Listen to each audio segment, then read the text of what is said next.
Olá, turma! Sejam bem-vindos aí para mais uma live.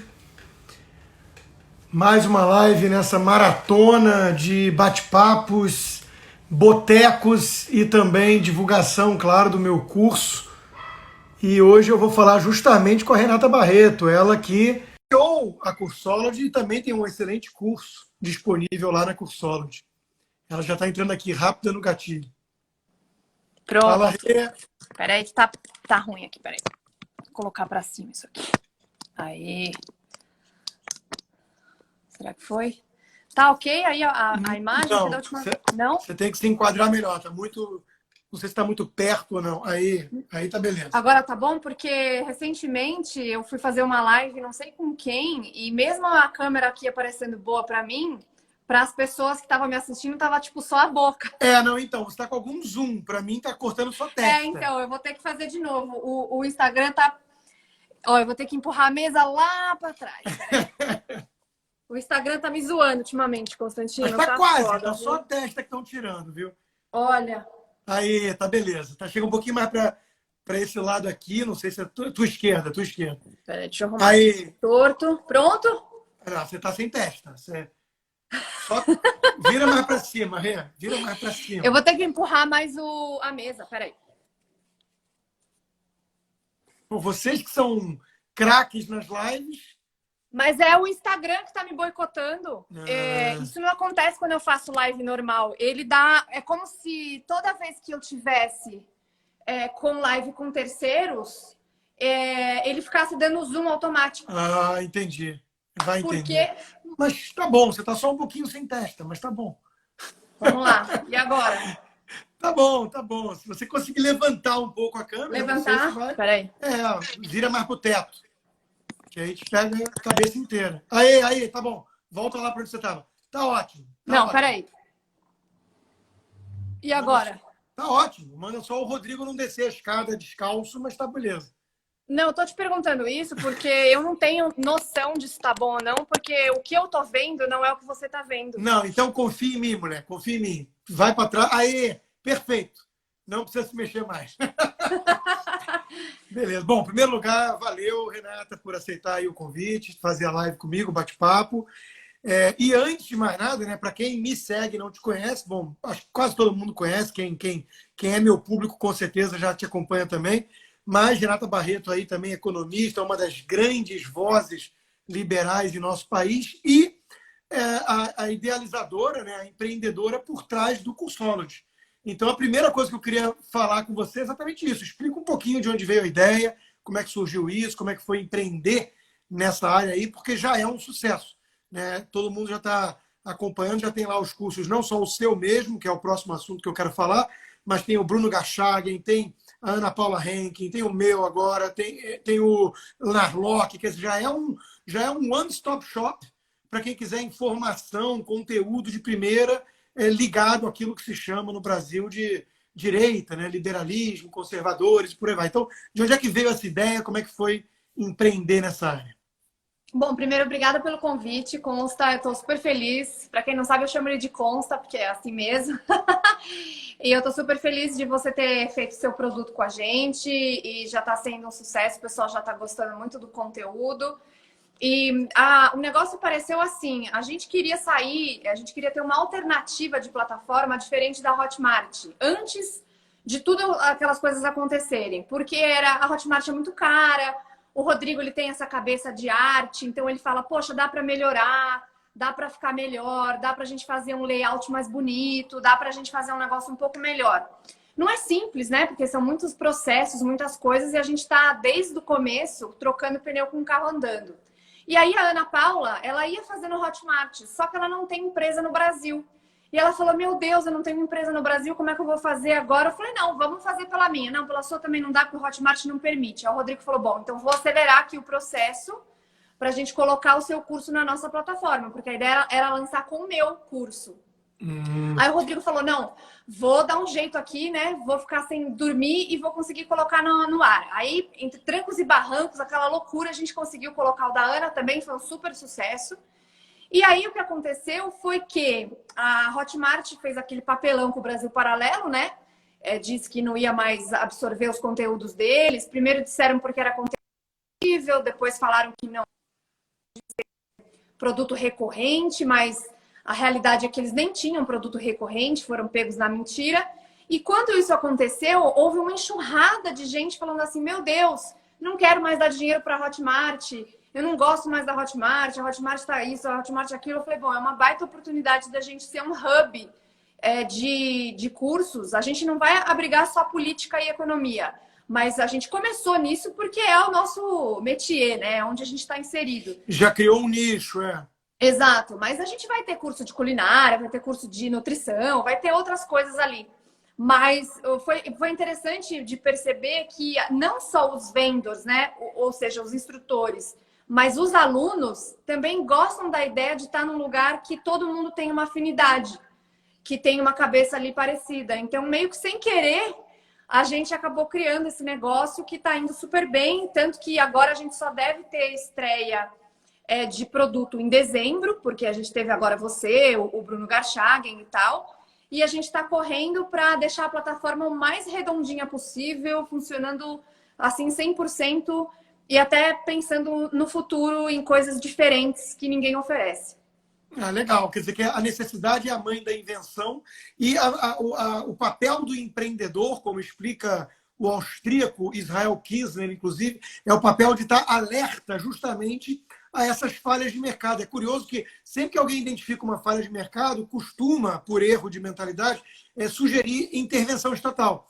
E não é nada disso, quer dizer, deixa que o próprio papel do empreendedor é encontrar essas insatisfações, esses mismatches entre a oferta e a demanda e suprir, né, esse papel. Então, vocês aí na Cusolid estão realmente fazendo esse papel de empreendedor muito bom.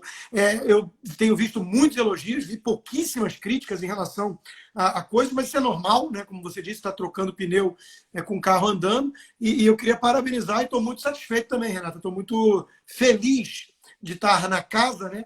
E junto com esse timaço aí que vocês conseguiram atrair.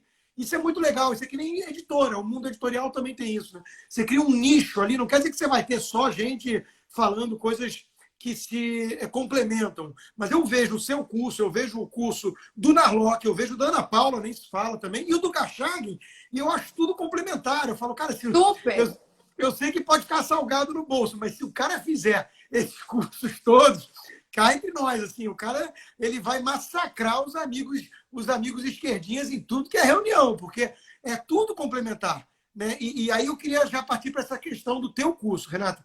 Você fala lá do socialismo, do capitalismo, né, da repressão versus a liberdade. E a primeira pergunta que eu te faço é o seguinte: por que, na sua opinião, tanta gente ainda flerta com esse caminho, né, do socialismo, a despeito de tanto fracasso histórico? Quer dizer, toda a experiência, e a lógica, não vou nem entrar na questão da teoria, mas tanta experiência mostra, né, esfrega na cara de todo mundo o fracasso que é esse modelo de defender concentração de poder, estatização, planejamento central e tudo mais. E, não obstante, a turma continua defendendo essa praga. Por quê, Renata?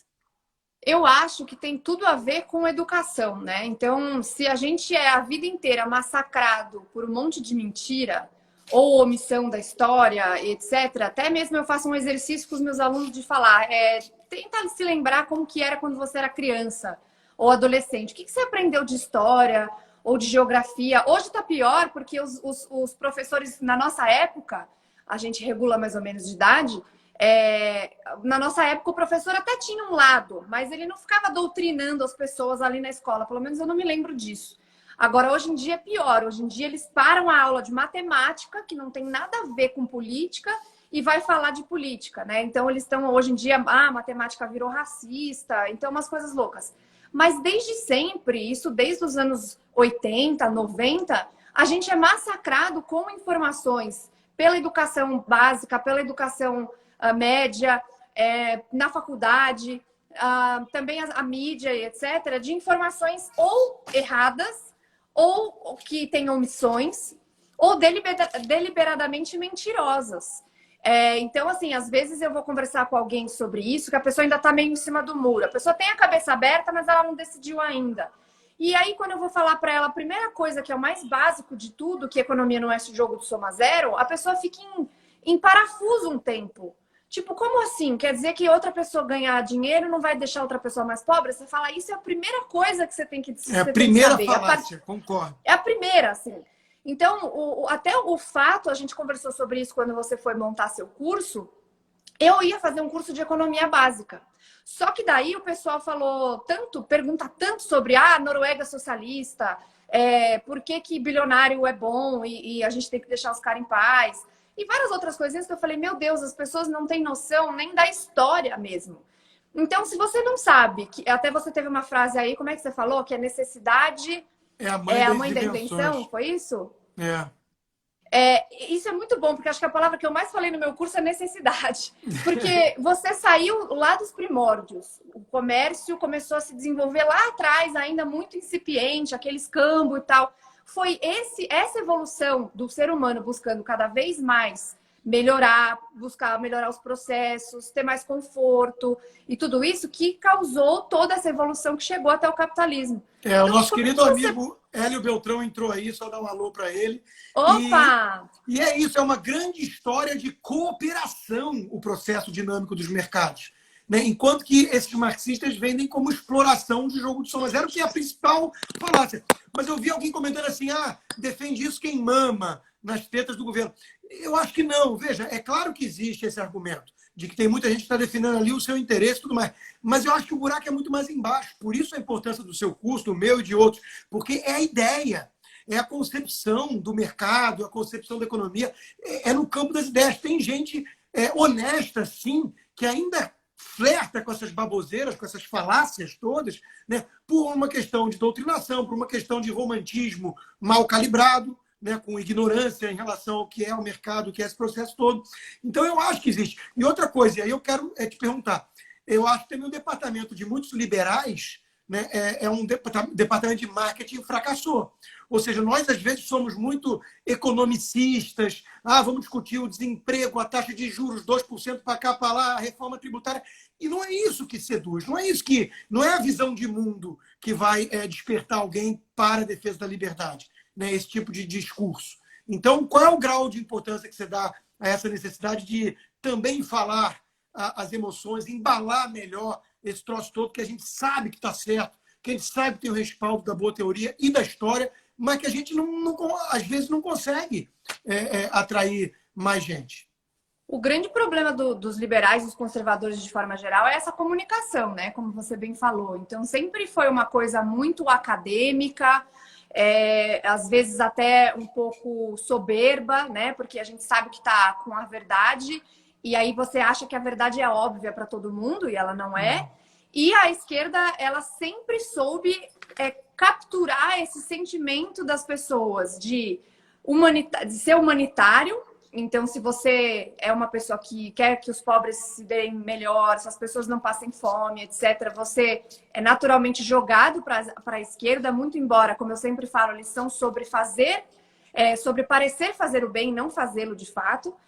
E aí, essa comunicação sempre ficou muito distante, né? As propagandas, desde as propagandas soviéticas, sempre foram muito boas nesse sentido. A própria propaganda do PT, você se lembra daquelas vinhetas que eles faziam, super bem filmado, aquela coisa que capturava a emoção e tal.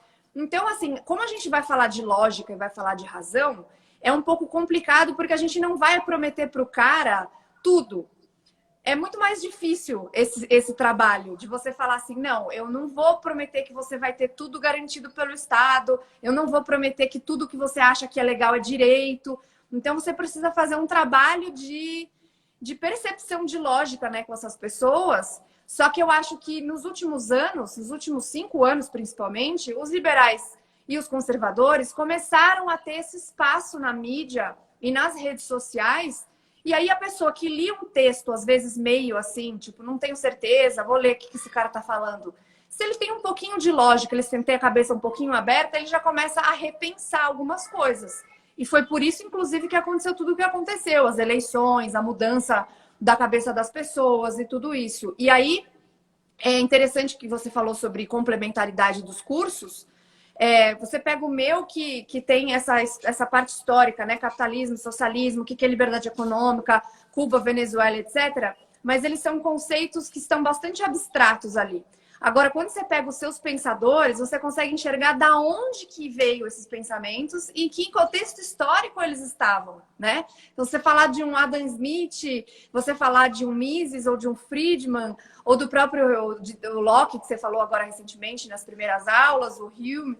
Então, essa junção de Lé com Cré, né? Tipo, entendi aqui a essência do negócio, mas quem é que trouxe esse pensamento? Porque todo mundo já ouviu falar de Marx, mas muita gente nunca nem ouviu falar de Mises. Legal. E é importante você falar isso, que eu fui pensando um monte de coisa enquanto você falava, porque eu sempre fui muito crítico do departamento de marketing dos liberais, né?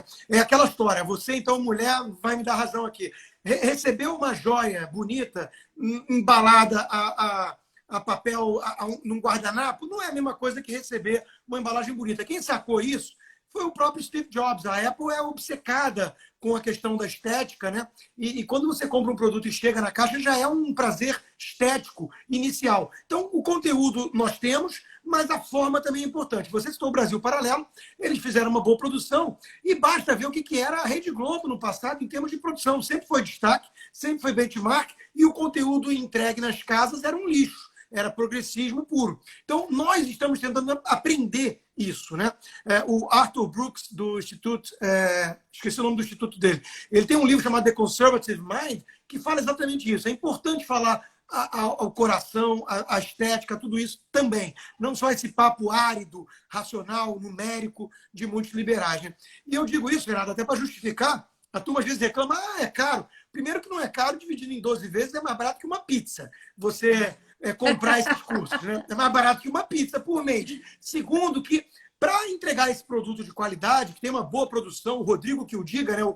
Quantas noites ele passa em claro e tudo, e enchendo o saco, eu enchendo o saco dele, e até ficar um produto visualmente agradável também, tudo isso importa. E tudo isso envolve custo, tempo, dinheiro, né? Recursos. Então, eu acho que a direita está aprendendo a importância dessa comunicação mais eficaz, né? Sem cair, obviamente, nessa ladainha sensacionalista e tudo.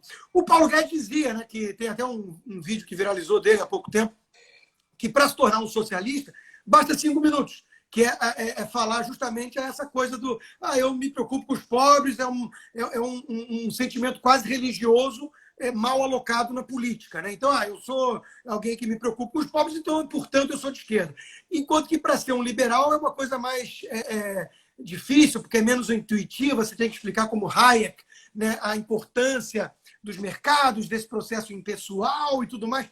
E aí eu te pergunto, já pegando isso como gancho, o que você está achando do ministro Paulo Guedes, da agenda de reformas liberais no Brasil, nesse governo, embarreiradas pelo Congresso? Como é que você está vendo Paulo Guedes? Chegou o liberal chegou no poder de carona com o bolsonarismo.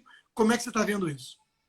Então, eu acho que no começo eu estava mais empolgada, porque aparentemente as reformas iriam andar mais rápido. Obviamente que o fato do Congresso ser um Congresso dominado pelo Centrão, e você ter que fazer um jogo do toma lá da cá, que faz parte, até eu estava discutindo isso com a Mari outro dia, não tem como hoje, no Brasil, do sistema que ele a maneira como ele se tornou até hoje, você não fazer nenhum tipo de concessão, porque senão você não governa. Só que, ao mesmo tempo, acho que teve coisas importantes, como o caso da reforma da Previdência, só que, infelizmente, a gente foi pego de calças curtas com a pandemia no começo do ano. Então, a economia que vai ser feita com a Previdência em 10 anos, praticamente a gente consumiu ela com o rombo desse ano, o rombo fiscal por causa de todos os estímulos, etc., né? Então, teve coisas importantes. Reforma da Previdência, MP da Liberdade Econômica, a reforma administrativa que vai sair aí. Agora, a reforma tributária eu achei bastante tímida e achei que não entrega aquilo que eu gostaria de ver, que é uma redução drástica dos impostos e da complexidade tributária, mas principalmente dos impostos mesmo, para incentivar as pessoas a produzirem. Gastos do governo mais enxutos, então a gente precisaria de uma reforma política, e eu sempre cito isso, Rodrigo, não sei sua opinião sobre isso, mas quando veio o negócio da reforma da Previdência, muitos conservadores, principalmente, encabeçados pelo Luiz Felipe de Orleans e Bragança, que eu gosto bastante, ele falou, olha, eu estou muito preocupado porque as nossas instituições ainda não estão fortalecidas. A gente tem um problema muito sério. Quem determina o que passa no Brasil é esse Congresso aí muito louco. E eu falando, pelo amor de Deus, a nossa prioridade número 1 é a reforma da Previdência, porque é um rombo, aquele negócio, né, uma bola de neve. Mas olhando para trás e vendo até alguns exemplos que deram certo de ex-estados soviéticos, como o caso da Estônia, de fato, o fortalecimento das instituições, você ter um judiciário mais efetivo, menos militante, uma reforma política no corte de privilégios e tudo isso, é crucial. Eu não sei exatamente como a gente vai fazer isso, mas eu acho que isso é muito importante. Mas assim, Não, sem dúvida. no geral, eu acho que esse ministério de hoje foi o melhor que a gente viu nos últimos 30 anos, com certeza. Tem as suas falhas. E a minha maior crítica, na realidade, é o Banco Central em relação à política de juros. Eu acho que a juros eu ia falar isso. Porque você mencionou a reforma tributária e é óbvio que ela é muito aquém do que a gente precisa, mas eu acho que hoje em dia seria inviável. Eu tenho dito que é um vespeiro pior do que a previdenciária, porque envolve não só o Pacto Federativo, Estados, Municípios e União, né, a divisão do bolo, como a questão setorial. Indústria quer uma coisa, banco quer outra, comércio, varejo querem outra. Então, é um vespeiro. Né? O que eu converso com um grande empresário que diz, está maluco se for por esse caminho, aí o outro diz, não, nem pensar isso. Eu percebo assim, cara, mesmo entre liberais sai briga. Né? Então, é um negócio muito difícil. Além do que, teve a pandemia, como você lembrou, custou 800 bilhões, foi lá a reforma previdenciária em uma década, foi em um ano por ralo, né? Nós atingimos 100% de dívida pública sobre PIB, é assustador. Então, não dá para reduzir imposto. Hoje, acho difícil, politicamente falando. Mas tem essa questão, que pouca gente está falando. A Selic está 2%, a taxa básica de juros, e isso representa uma economia para os cofres públicos de centenas de bilhões. Né? Mas não me parece muito sustentável, se não vier justamente a cavalaria fiscal. Pausou aqui que entrou uma ligação. Isso é uma metáfora que, inclusive, o próprio Paulo Guedes fazia quando eu assisti ele numa palestra da PUC, eu aluno, que ele falava, olha, o Gustavo Franco, na parte monetária, ele tomou Moscou. Só que está vindo o inverno aí e a cavalaria não está mandando os mantimentos. A cavalaria é o lado fiscal. Se não vier esse apoio, essa âncora fiscal, você não consegue segurar a zona monetária a menos que você jogue os juros para a Lua. Então, a preocupação que eu estou vendo hoje, aí já entrando numa parte mais técnica, você é de mercado também, eu fui muitos anos, né? O IGPM acumulado em 12 meses está muito alto. Tem muita gente reclamando de alta de preços aí de alguns produtos. Em parte é choque de dólar, mas talvez não só isso. Construção civil está aquecida. Então, como é que você está vendo isso tudo? Esse cenário econômico / financeiro para frente? Então, tem um lado positivo dos juros baixos, que é o que você falou. Então, o custo da nossa dívida, que hoje chega no 100%, é menor. Só que o problema é que o Brasil tem um risco maior, né? Um risco Brasil maior do que muitos países que têm a taxa de juros igual ou maior. Então, hoje, o Tesouro já tem uma dificuldade de se endividar, né? De fazer novos títulos. Eles estão tendo que colocar prêmios aí maiores, inclusive nos de curto prazo. A gente está vendo um deságio no Tesouro, aí no Selic, porque o mercado já precifica de outra forma, já está fora da realidade esses juros. E ele pressiona muito o dólar, e a gente sendo uma economia extremamente dependente, isso vai necessariamente incorrer em mais inflação. E para lembrar aqui para o nosso público, quando a gente olha o IPCA não é a melhor maneira de a gente olhar isso, porque o IPCA ele leva em consideração uma cesta de bens e serviços que é meio basicona demais ali por causa do tipo de população no Brasil, que infelizmente é muito pobre. Mas o IGPM que o Rodrigo falou já está bem alto, você já vê os preços no atacado. Sem falar, né, que isso aí, eu achei até que você fosse falar isso quando você mencionou a questão do índice do IPC, né, o índice de preço ao consumidor, além de ser uma cesta básica, né, isso aí vem a escola austríaca, né, toda a formação, o belo trabalho que o Hélio, nosso amigo, fez de divulgação disso, e está no meu curso, quando eu falo do Mises, né, tem uma parte da aula sobre isso, que isso aí é olhar o sintoma. Né? Quando bate no preço final do consumidor, é porque já veio a inflação e isso é a ponta final. Né? Quer dizer, existe a inflação de ativos. E quando tem uma injeção de liquidez no sistema, a melhor analogia que eu conheço para isso ainda é a da festa cujo dono começa a regar todo mundo com ponche grátis, bebida alcoólica gratuita, né? Você começa a beber grátis durante 2 horas, você começa a achar tudo mais bonito. Começa a chamar o urubu de meu louro. Você olha lá, a Mocreia acha que é a Renata Barreto na tua frente, meu amigo. Então, assim, Essa foi boa. é preciso tomar cuidado com isso, porque vira um concurso de feiura. Vira um concurso de feiura, onde eu lembro disso. O pessoal começava a achar a Dilma, na época dessa bonança artificial no mundo, né? Depois de 2008, aquela rodada toda pesada de tudo que é Banco Central, o pessoal começava a achar a Dilma uma gestora eficiente. E esse tipo de narrativa pegava perante investidores, não estou falando de leigos. Eu ficava desesperado, falava, meu Deus, vocês têm noção do que vocês estão falando? Então o pessoal quer acreditar, por quê? Porque o dinheiro arde na mão, não tem retorno, não tem yield. Então o pessoal começa a se aventurar em loucuras, né? Não, então, e esse negócio da inflação que você bem pontuou, que na verdade esse aumento de preços ele é só a consequência de uma inflação mesmo. Inflação é expansão monetária, como já diria nosso falecido Milton Filho. e saudoso, não, o Roberto Campos, né? Tem uma entrevista dele em 91, eu até resgatei aqui para os meus seguidores, coloquei num destaque. Em 91 ele foi no Roda Viva, 91, gente, quase 30 anos. E ele falando que o problema do Brasil, tava zoando, mas falando sério, o problema do Brasil são os economistas da Unicamp, que foram quem eu conheço essa entrevista, é ótimo. É muito boa e é muito atual, e isso que é mais assustador. Ele falando que eles articularam um plano cruzado, e aí vem aquelas histórias de pessoal querendo prender atacadista, prender lojista, que é o que o Datena fez outro dia. A gente está em 2020 e estão dizendo que o problema da inflação é só você prender o dono do supermercado. Então, assim, é assustadoramente atual essa discussão, porque a gente, mesmo com todos os problemas enfrentados, hiperinflação e tudo, a gente ainda não aprendeu o que é inflação, o que é expansão monetária. E com aquela loucura de Dilma e Manteiga, com a nova matriz econômica, o negócio foi para as cucuias, né? O negócio foi muito feio. E a gente não tinha se recuperado disso ainda esse ano. A gente estava ainda se recuperando. Aí veio o Covid, aí você fala, putz, que azar, né? Porque eu acho que estava numa boa sequência, mais sustentável e tudo, mas isso com certeza mudou muitos planos. Mas acho que a questão dos juros é questão de tempo. Acho que não vai durar muito tempo assim baixa, porque naturalmente isso vai ser um problema.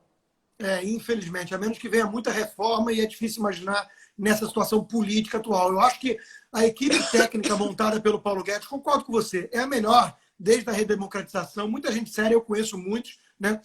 Gente fazendo um trabalho com o espírito público para reduzir burocracia, como fez o Paulo Webel, para privatizar, como estava lá o Salim Matar liderando a pasta, para fazer mais acordos bilaterais de livre comércio, como estava liderando também ali o Troirro, e agora fechamos aí 3 acordos. Ainda não é um acordo de livre comércio, mas é nessa direção com os Estados Unidos, ótimos acordos, né? Então tudo isso caminha na direção certa, mas é preciso fazer mais, né? A parte macro fica dependente demais do Congresso, até mesmo privatizações, né? E aí a coisa não anda tanto. Saindo da economia e indo para liberdades em geral, né? Vacina obrigatória, essa polêmica da semana, o que você acha? Qual é a sua opinião em relação às falas do governador João Dória? Hoje eu tentei apertar o secretário Dr. João Gabardo, né, que ele falou assim, não, divirjo civilizadamente de você, respeito sua opinião e tudo que era contrária à obrigatoriedade, mas ele respeita a peronomútil, porque se eu estou em São Paulo, eu sou obrigado a tomar. E eu queria uma resposta justamente do que é que ele entende por ser obrigado a tomar. Então, você que está em São Paulo, vai tomar ou não vai? O que você pensa disso? E o que você acha em relação à postura de certos falsos liberais? Uma turminha aí que a gente sabe que está flertando demais com os tucanos, e isso não é liberal nem aqui, talvez nos Estados Unidos. Hoje em dia, acho que nem nos Estados Unidos. Nos Estados Unidos, eles cooptaram o termo, né? Mas não tem nada a ver com o liberalismo clássico, o pessoal faz muito essa confusão. Agora, liberal que acha que vacina tem que ser obrigatória não é liberal aqui nem na China, Constantino. Talvez na China, mas aqui não é. Porque, assim, obviamente que está todo mundo preocupado, as pessoas querem voltar a viver, as pessoas querem voltar a consumir, a sair de casa e tudo mais. Só que, assim, acabou de fazer uma vacina. Eu acho que o que eu estou falando aqui não é nada, assim, muito absurdo. Acabaram de fazer uma vacina, O próprio governo de São Paulo não é um governo que inspira confiança, então não é um processo transparente. As pessoas não têm certeza se vão tomar e aquilo vai ser bom ou não. Então, assim, tem a vacina, eu acho que é papel dos laboratórios, etc., se unirem para fazer uma vacina. Quem quiser tomar, toma. Quem não quiser, não toma. Eu, por exemplo, qual que é a minha opinião pessoal? Eu não tenho nada contra vacinas em geral. Tomei vacinas a minha vida inteira, eu tomo, não tô nem aí, tomo remédio, não tô nem aí. Claro. Mas, como é uma vacina nova, que ninguém sabe direito o que vai acontecer, eu prefiro esperar um pouco. Ah, olha, tá funcionando, não teve nenhuma reação adversa. Legal, vou lá e tomo. Mas você virar para alguém e infringir essa liberdade individual de alguém injetar um negócio no seu corpo é fora de série. É óbvio que quem vai conviver com as consequências disso é você. Se você não vai tomar uma vacina ou não, você é que incorre nas consequências disso. Mas querer obrigar isso, e aí eu tô vendo o Amoedo, o pessoal do MBL, até o Sérgio Moro entrou nessa daí de falar sobre consequências e tal. E, bom, depois que o Amoedo defendeu o inquérito do STF, realmente eu não espero mais nada, mas vacina obrigatória é um absurdo. Concordo 100% com você. Você sabe que ele teve que até se justificar. E é com muita dor que eu falo isso, porque eu sou amigo dele, a filha dele trabalhou comigo, eu conheci ele lá atrás, na origem desse troço. Tentei emprestar um pouco da visão liberal para formar um DNA do Partido Novo lá atrás. Hoje eu vejo de forma dúbia isso, porque ainda tem muita gente boa no partido. E ele está sendo tão pressionado dentro do Partido Novo que ele teve que hoje se justificar dizendo que aquilo é a opinião dele e não do partido. E eu sei de deputados, eu sei de gente importante no partido que realmente está muito insatisfeita com essas posturas que ele vem adotando, né, que parecem um tanto antiliberais. Tem gente querendo que eu fale aí da treta com o MBL, mas o meu amigo Hélio Beltrão está aqui, em respeito a ele, eu não vou falar disso. Porque cada um julga por si. Deixa eu mudar radicalmente de assunto, Renato. Nós estamos vendo aí igrejas no Chile sendo incendiadas, né? Eu podia ficar só até na América Latina, mas na França teve um professor que foi decapitado, e até o Macron está falando mais forte agora contra o radicalismo islâmico. O presidente Bolsonaro disse na ONU sobre a tal cristofobia e foi um tanto ridicularizado por isso. Tá? Eu não sei quais são as suas visões em relação à questão religiosa e tudo, e cá entre nós não sei nem se isso seja muito relevante para essa pergunta que eu vou te fazer, para a sua análise. Né? O que está acontecendo e qual é a sua visão em relação a essa guerra cultural em curso hoje? Quer dizer, existe um ataque deliberado a tudo aquilo que são os valores básicos, os pilares do que se convém chamar de civilização ocidental. Civilização com bases nos pensamentos e valores judaico-cristãos. Eu acho que isso mesmo uma pessoa agnóstica, secular, ela pode entender isso. É uma questão histórica, né? E eu falo muito disso no meu curso, porque eu acho que uma das coisas que eu provoco no curso é o papel da razão versus o papel da tradição em relação à defesa das liberdades. Eu queria ouvir um pouquinho a tua opinião sobre esse troço geral que eu lancei em você. Não, então, eu sou agnóstica, né? Mas eu consigo compreender perfeitamente que os valores cristãos judaicos tiveram uma importância muito, muito grande para a civilização ocidental. Até recentemente eu comprei um livro sobre isso, porque como o cristianismo levou a civilização ocidental à prosperidade, ao capitalismo e à liberdade. É o Tom Eu Woods? pego ele daqui a pouco. Se for o Tom Woods, é um livro excelente, ligado ao Mises Institute. Se for esse, é fantástico. Ele apareceu nas minhas indicações, assim, quando você compra livro na Amazon, né? Aí ele aparecia lá, você pode se interessar. Eu gostei do prefácio ali e resolvi comprar, eu vou começar a ler. Esse negócio da Amazon é um desespero para quem é bibliófilo, porque ele vai indicando um atrás do outro, você vai comprando, daqui a pouco tá maluco. Exatamente. Mas então, assim, para mim é muito claro o que está acontecendo hoje. Isso, assim, não é que está acontecendo hoje de ontem. Todos esses ataques à civilização ocidental, à religião das pessoas, ao capitalismo, eles acontecem desde os neomarxistas. O próprio Jordan Peterson fala muito sobre isso. Então, desde a escola de Frankfurt, Gramsci, etc. E uma das coisas que você mais percebe, que é uma característica deles, é que eles tentam ridicularizar justamente e tentam dizer que isso não existe. Então, quando você fala de cristofobia, quando você fala de marxismo cultural, quando você fala que o Brasil é muito mais socialista do que outros países que as pessoas dizem por aí, você é ridicularizado. Imagina, isso não existe. Imagina, socialismo já morreu. Imagina, marxismo cultural. Imagina, cristofobia, não sei o quê, porque matam não sei quantos de outras coisas. Então, esse papel em que a própria mídia ajuda muito, e as escolas, as universidades também ajudam muito, plantam na cabeça das pessoas que a nossa civilização é uma civilização ruim, que o capitalismo é ruim, e a gente volta meio que para aquele papo do começo da live. Como é que as pessoas chegaram nessas conclusões? Através dessas infiltrações dessas pessoas em todas essas instituições, educação e mídia principalmente. Sim, perfeito. Então, a minha opinião é de que é uma situação muito séria. No Chile, a gente vê, o Chile seria o melhor país da América Latina, né, em termos de pobreza, de IDH, é um país melhor, tem uma certa liberdade econômica, é o melhor país da América Latina. E mesmo assim, como os valores nunca foram resolvidos, nunca houve, né, uma preocupação, talvez, de que a educação tivesse esses valores mais formais, isso volta.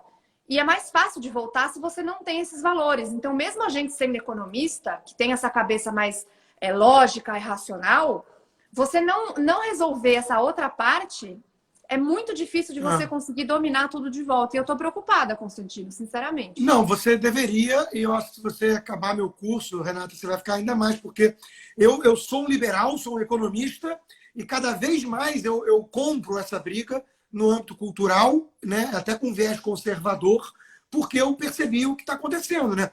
Eu brinco até no meu curso, que tem spoiler, que nem filme, né, que o Edmund Burke vence no final.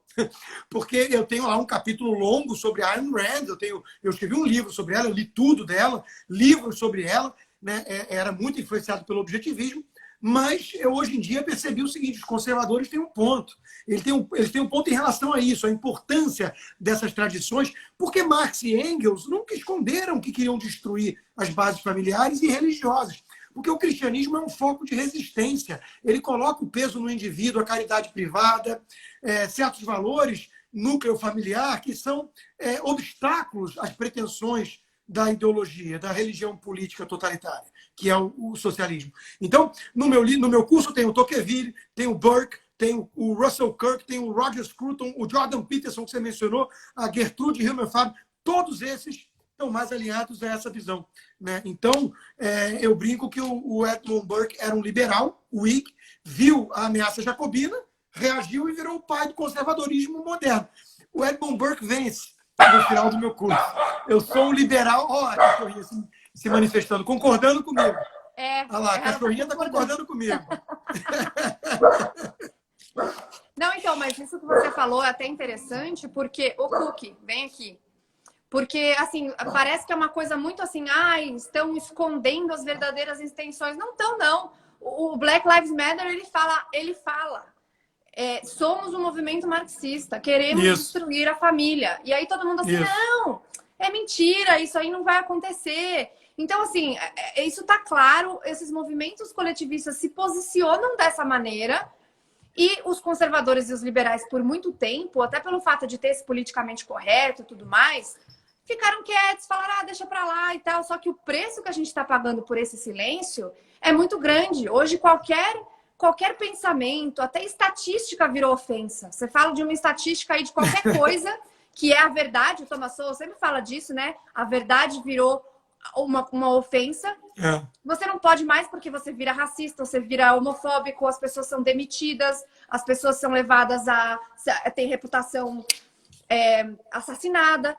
Então, esse preço é muito alto. E quando eu vejo pessoas hoje em dia falando, porque tá acontecendo lá no Chile esse negócio da igreja aí, não me interessa, porque tô me interessando aqui mais pelo meu negócio. Mas a chance de um movimento como esse inspirar movimentos no Brasil, que já aconteceu quando o Chile teve aqueles protestos, o pessoal da esquerda estava em polvorosa aqui, né? Querendo fazer esses protestos, queimar pneu. Eles adoram caos e depredação. Então a gente tem que tomar cuidado. Eles florescem em meio ao caos e à balbúrdia. E daí esses nihilistas tentarem tocar sempre o terror, né? É impressionante isso. Você mencionou o Thomas Sowell, por acaso a aula dele eu gravei esse fim de semana, 1h30 só de Thomas Sowell, tá? Eu sou fã. Para mim, ele é o grande. Para ele, eu também ele é o acho. grande. Eu ele é o concordo grande com você. pensador vivo hoje. Eu sou muito E o fã Constantino, dele. ele falou sozinho, né? Por quanto tempo esse cara falou sozinho Sim. das coisas que ele fala, de discriminação, de cotas, da própria economia? Tipo, eu fico impressionada. O cara com 20 e poucos anos, 30 anos, já estava falando no momento que ninguém falava disso. É isso mesmo, é isso mesmo.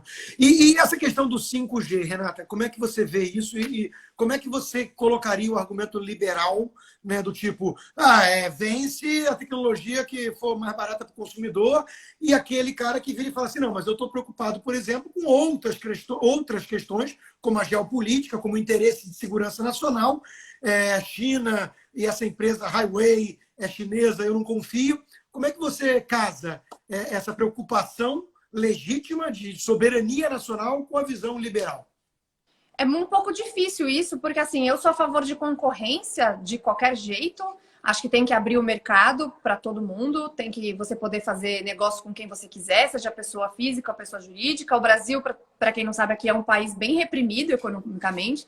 A gente geralmente não sabe disso antes de estudar esse tipo de coisa, mas a gente é muito reprimido. Mas eu acho que tem problemas vindos da China de várias ordens, até mesmo o que aconteceu com o Covid, ou a maneira como eles têm de manipular o OMS e outras organizações supranacionais, acho que levantou um alerta que já existia, mas que ficou mais claro agora, que a China é uma ameaça em várias situações. Então, eu vou te falar que eu ainda não tenho uma resposta certa para isso, em como casar essas duas coisas, que é o meu lado liberal de concorrência geral e restrita, sim, com um problema muito grave que é a China, que inclusive domina e manipula organizações que vão atuar dentro de países, né? Então, você tem a própria independência de alguns países ali da Ásia que não são reconhecidas por essas organizações por causa da China.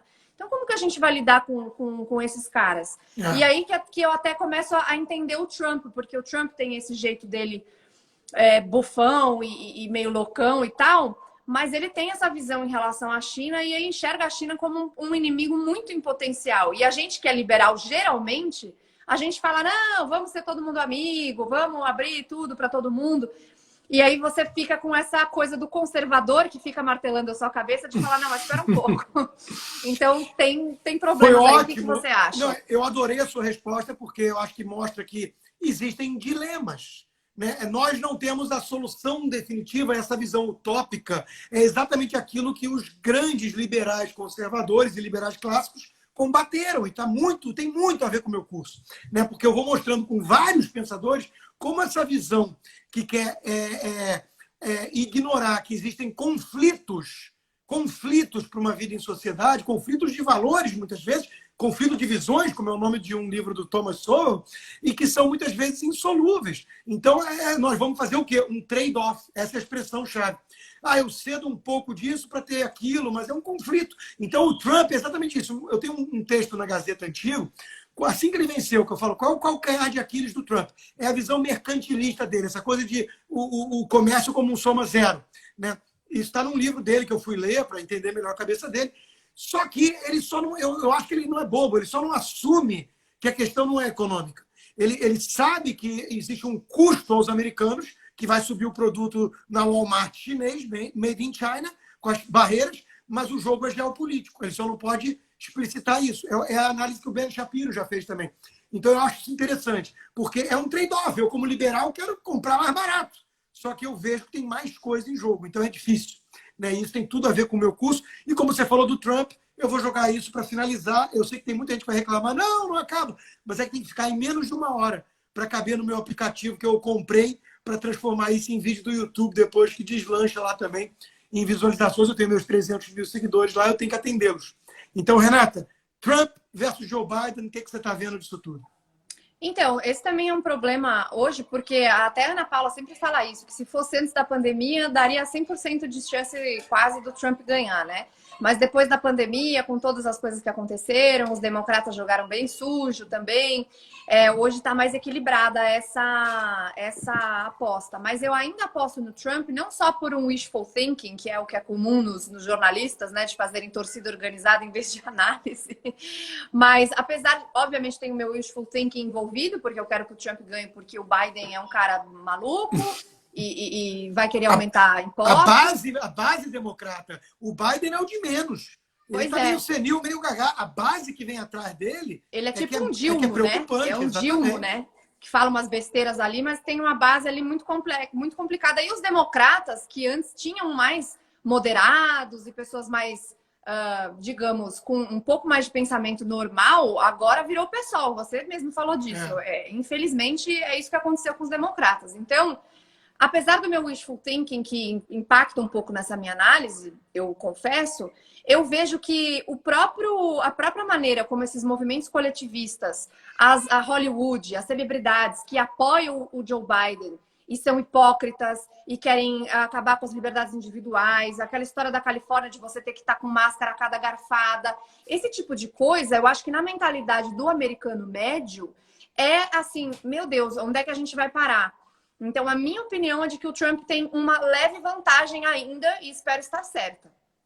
Não, a análise é por aí mesmo. Eu acho que ele perdeu o trunfo da economia com a pandemia e ele ganhou o trunfo da lei e da ordem, tanto que é a expressão que ele mais tuita, né? Porque esse pessoal dos democratas endossou Black Lives Matter e Antifa, que tocaram um rebu na nação. O americano médio não quer isso. E na margem, o Trump já está conseguindo engajar mais, mobilizar mais nos estados que definem, né? Os swing states, como o meu aqui, que é a Flórida. Né? Ele está conseguindo ter mais engajamento. Vamos ver. Eu também torço muito. Eu conversava com a nossa amiga Ana Paula essa semana da importância da vitória do Trump para essa eleição, em termos mundiais e de sinalização de para onde vai, né, o mundo.